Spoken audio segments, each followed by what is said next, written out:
sits atop the Acropolis. It's a big hill. The Odeon of Herodes Atticus is on the way up to the Parthenon. So it's essentially a ancient amphitheatre. It was built in 161 AD, and it was built in honour of Herod's wife.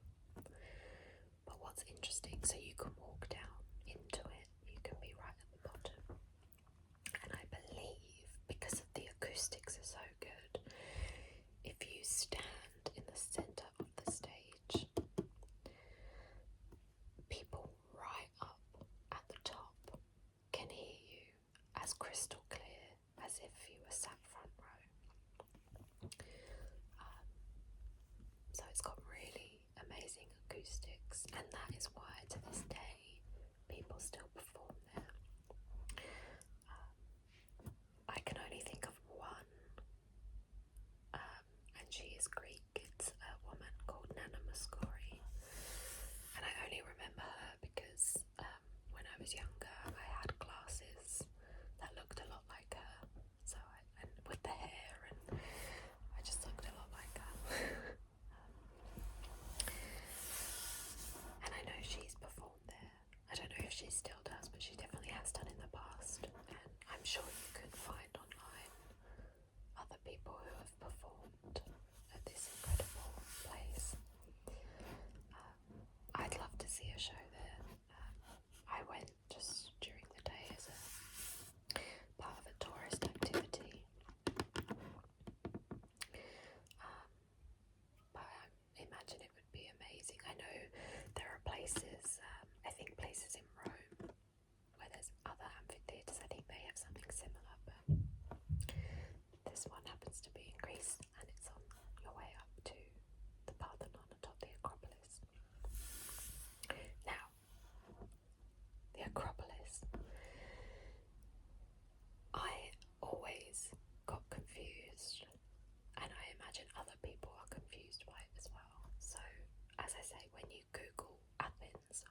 same materials, but they're a slightly different colour. So you can tell what's original and what's new. Personally, I'd rather look at it just as it was, but it does add something. It's easy. You don't have to imagine anything. You can see exactly as it should have looked. I mean, it's not finished by any means, and they were working on it when I was there. And again, I went, gosh, it was pre-COVID. I'm terrible with years. I sort of break it down into pre-COVID and post-COVID. So it does look really nice, and it has been done really well. But I don't know. It's kind of a shame that it's got all the new bits, but you do get a real sense of the majesty of the building. It's truly impressive, and it's such an iconic image of Greece. It's a really lovely place to go, and you do have to pay to go up the hill, but you can buy tickets that incorporate like 5 or 6 different tourist sites within Athens. So instead of paying €10 to go see the Parthenon and another €10 to see the Temple of Zeus, you can buy one ticket that was, I don't know, €30, and you can do all of them. So it is worth buying the city ticket effectively. And Athens is also really easy to get around. It's got a metro station. And when I was there, I mean, if you're based in the UK, you know how expensive our trains are. There goes the cat. You know how expensive our trains are. I mean, from where I am, it's like £30 a day to get to London, and that's not including the tube. When I was in Athens, you could get unlimited travel on the metro for a week for €10. It probably isn't that cheap now, but you can see the difference in price. So very easy to get around, and I'm sure nowadays they've got things like Uber and stuff like that. So it's a really easy city to get around. And then I've already mentioned it, but as I say, in the ticket that allows you to visit multiple sites, one of them is the Temple of Zeus, and I do really recommend going to it. If the Parthenon is the iconic image of Greece, in my head, the Temple of Zeus, and particularly the photo I'm going to show you that I took, in my head, that is Greece, like ancient, traditional Greece. You'll see from the image, but you've got the temple, and then it's on this lush green land, and then there's trees, and it's a beautiful blue sky. It just, everything about the image really makes me think, oh yeah, that's in Greece. You know, like when you see, like, I don't know, if someone says Tuscany, you've got that rustic landscape with the hills and the red roofed buildings. For me, when I hear Greece, this is the image that comes to me, and it's one I took. So but the Temple of Zeus, obviously, clues in the name. It's a temple dedicated to the god Zeus. And it took over 650 years to build. And by the time it was completed, it was 151 AD. So we're talking thousands of years ago. And, I mean, the age of some of the ruins in Athens, I cannot even comprehend. It's wild, but it's so beautiful. And again, unfortunately, it is a ruin. There are some ruins in Athens. I think you could see. Sorry, the cat's seen a bird. You might hear a kicking in the window. There are some ruins in Athens. Oh gosh, I can't think of his name. Was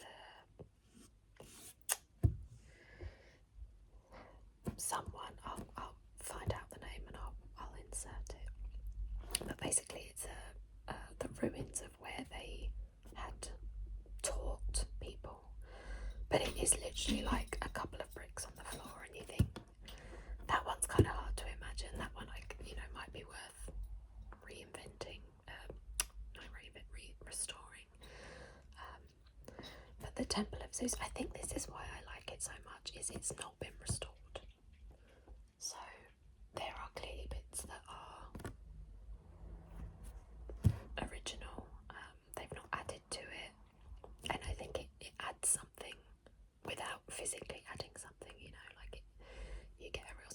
history. So I think when it was originally built, there was like over 100 columns for this temple, but now there's only 15 because they've been worn away by weather, by war, by people stealing things. The British Museum probably has some, but it just, I don't know, it really holds the history in my mind, and I think that's why I prefer this temple than the Parthenon. And it's just a nice area, as I say. You'll see from the image, it's really beautiful and definitely worth a visit. Another place that's worth visiting, and I hadn't heard of it until I visited Athens, is it's a place called Lysapetus Hill. Again, apologies for the pronunciation. And it's the tallest viewpoint in Athens. So I don't know about you, but I love a rooftop bar and restaurant, and particularly when the weather's nice. If you're in a beautiful city, town, countryside, I want to be up high and take it all in while I have my food and drink. And although I don't believe there was a restaurant on the top, Lysapetus Hill is, you get such good all-round 360 panoramic view of Athens. I imagine if you were to go up at night, it would be stunning because you'd see where all the things are lit up. Obviously, you can see the Acropolis and the Parthenon lit up at night. It really stands out, and I'll put an image in of that too. It just, I mean, it dominates the landscape, and that's why you pay so much more for a room with a view of it than normal. I personally wouldn't bother because, to be honest, if your hotel has a rooftop, you'll see it from there. But Lysapetus Hill, as I say, is the tallest point in the city, standing at 277 metres high. I don't know what that is in feet, you'll have to convert it. And again, it's kind of this big hill, big chunk of rock, and you can get a funicular up, which I would recommend because I am not a hiker, for a few euros. And then I walked it down, and it didn't take very long, and it's very scenic. It's quite covered, there's a lot of trees, so even if it's hot, you're not in the blazing sunshine. And so it is really worth it. And on top of that is the Chapel of St. George, free to go into, I believe. And there is a part of me that thinks when you've seen one church, you've seen them all when you go somewhere. But from the outside, it's really lovely, and it's right next to a Greek flag. And when it's flowing in the wind, it just looks amazing. And it's, yeah, as I say, the view is stunning. And I'd like to go back and particularly do that at night. The funicular probably isn't open, but as I say, you can walk up and down as you please. I think people live on the hill as you go up, you know. And there's, depending which side you go up, there are shops and things like that. So yeah, Lysapetus Hill, really, really worth having a look, and not somewhere that I had heard of before. Obviously, we've all heard of amphitheatres, Zeus, Acropolis, Parthenon. You know, these are things that you just associate with Greece. But yeah, this one I'd never actually heard of, so it was really nice. And then I cannot talk about Greece without mentioning possibly one of my most favourite foods, and it's baklava. I bloody love baklava, and I particularly like my mum's baklava. My mum is English, my dad is the Greek one, but my mum makes an absolutely banging baklava. It's so good. Don't get me wrong, the stuff you can get in the shops is nice, but when my mum makes it, I might actually ask her to make it for my birthday because it is so good. Now, if anyone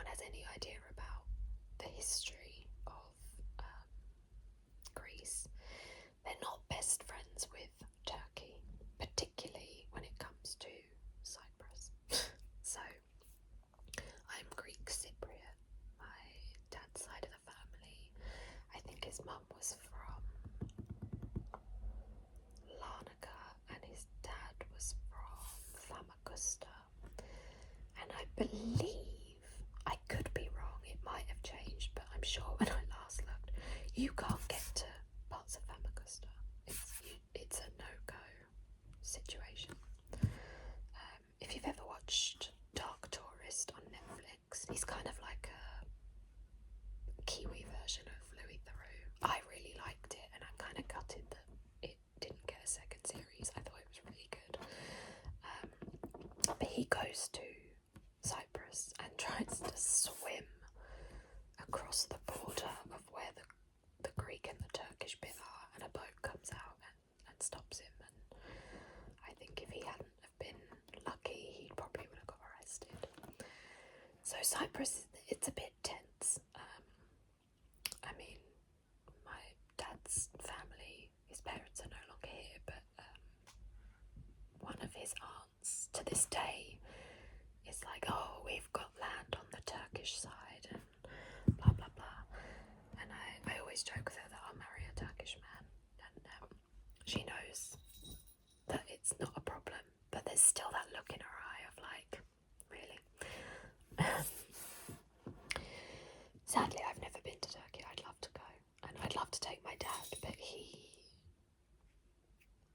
I think he's worried he'd get caught because of this conflict between Greece and Turkey. So anyway, I digress, but the reason I mention it is because baklava, when I was growing up, was a Greek dish. It was a Greek dessert made by Greeks. However, the Turkish also say that they made baklava, and Albania also says that they made baklava. There are other parts of the Middle East that claim they made baklava. There are parts of Central Asia that say they made baklava. So, who knows where it originally came from? I don't think anybody knows. I think it's just this sweet treat that is so good. Everyone wanted to lay claim to it. But I don't care. The fact is it exists and it's delicious. So essentially it's layers and layers and layers of thin phyllo pastry, and it is stuffed with chopped nuts, peanuts, hazelnuts, pistachios, all that good stuff, and then it is absolutely smothered to the nines in syrup or honey.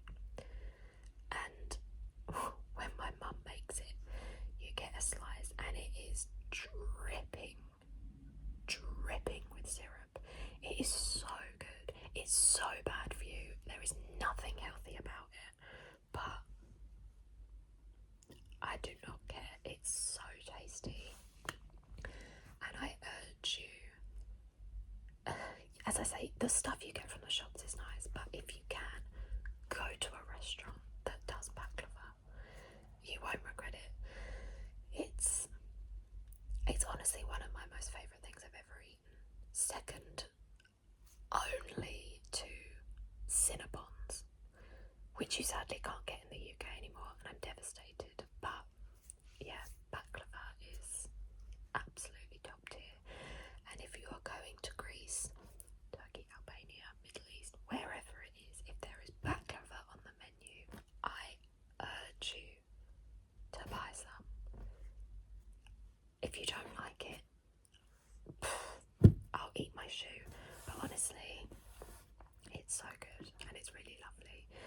I know my best friend, I ordered some and she thought it was meat. Like, it was so doused in syrup and there were so many nuts in it that it almost looked like a mincemeat kind of situation. So that's what she thought it was. So when she ate it, her brain just wasn't computing with what it was, and she wasn't a fan, because she had totally the wrong idea about what it was. And I've done that. Like, if you eat something thinking it's going to be one thing and it's not, you're just a bit like, oh, I don't understand what's happening. But she's had it since, and she really liked it. So there you go. Even someone who didn't initially like it loves it. So what can I say? You literally can't go wrong